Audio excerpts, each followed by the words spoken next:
ستاسو دا مریض څه بیمار و، څه مسله یې وه؟ زمونږ د معدې مسله وه او هغه هم ډېر ګرځولی خو څه مزه یې نه وه. ډاکټرانو نه هم ډېر ځای ته تیمرګټ ته هم بار بار 3-4 پیره بولي او بیا دلته مونږ ته وینا وشوه نو مونږ دلته ورغلو دوايي وشوه نو هغې څه اوس الحمدلله تکلیف ښه شوی دی. اوس هم بیا دویم پیر راوستې ده مونږ یې چې اوس لږه طاقت دوا یې ورکړې او ښه شي او هغه مخکینی کومه تکلیف یې رېده چې کوم تکلیف به انقاص انقار یې به کولې الټۍ به مو نه راته اینې ټایم به مونږ تیمرګټ ته هم رسولو او دا زمونږ داسې پېښور کې په هسپتالونو کې وخت شوی د هغې نه بعد پیدا چل شوی نو اوس ښه شکر الحمدلله.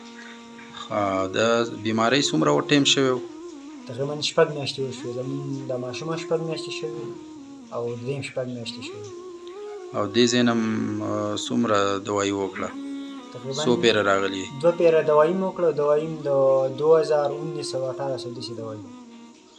اوس مریض ښه شوی دی؟ الحمدلله ښه دی. زه شکر. تاسو د کوم ځای سره تعلق ساتئ؟ مونږ واړی سره تعلق ساتو سلطان آباد. صحیح شو، ډېره مهرباني.